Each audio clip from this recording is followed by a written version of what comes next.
आज की कहानी है बाघ की चालाकी। एक जंगल में एक बेहद चालाक बाघ अकेला रहा करता था।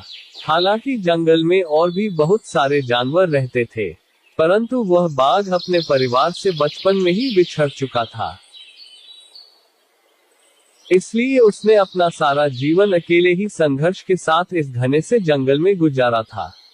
वह जंगल के प्रत्येक कोने कोने से वाकिफ था, अतः उसे इस जंगल में किसी भी चीज का भय नहीं रहा था।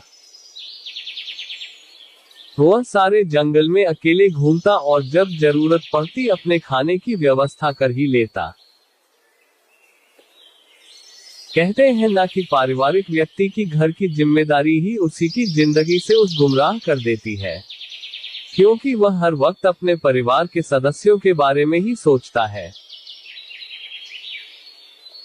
अगर वह कुछ खाना अकेले भी खाता है तो उससे वह खाना ये सोचकर हजम नहीं हो पाता कि उसके घर वाले भूखे रह जाएंगे और उसका पेट भर जाएगा। लेकिन बाघ का परिवार था ही नहीं और वह अपना जीवन खुद के बनाए नियमों एवं शर्तों के बल पर जीता। इसलिए वह हर दिन खुशी के साथ मौज मस्ती करके बिता लेता। वह बड़े से बड़े जानवर के साथ चालाकी से खिलवाड़ कर देता।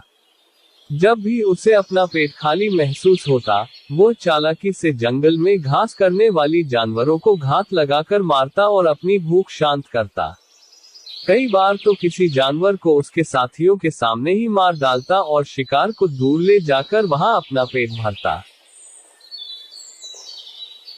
परंतु एक दिन बाघ कुछ खराब चीजें खाने के कारण अपने स्वास्थ्य को बिगाड़ देता है और कमजोर पड़ जाता है। परंतु फिर भी वह जीने की बहुत उम्मीद रखता है। तबीयत बिगड़ने के दौरान वह एक पेड़ के नीचे कई दिनों से झाड़ियों में ही बैठा रहता है। एक दिन वहां से कुछ सुअर और उसके बच्चे भोजन की तलाश में घूमने निकलते हैं, तो सुअर की नजर एक बाघ पर पड़ती है और वह अपनी माँ को बताता है कि माँ, पेड़ के नीचे झाड़ियों में एक बाघ बैठा हुआ है, जिसका हम शिकार करके अपने रात्रि का भोजन आराम से कर सकते हैं। बच्चा अपनी माँ से यह बात बोलता है, पर तेजतर्रार कानों की बदौलत बाघ ये बात सुन लेता है और एक मृत बाघ की भांति नखरे करते हुए कुछ क्षणों के लिए अपनी सांस रोककर सो जाता है।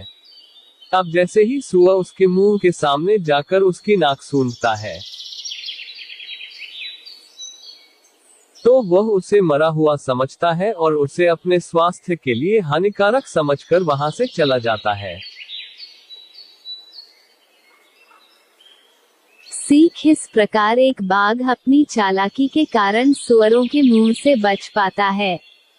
हमें भी हमेशा मुश्किल वक्त पर अपनी बुद्धि का सही प्रयोग कर ऐसे निर्णय लेने चाहिए जिससे हम खुद की सुरक्षा कर सके।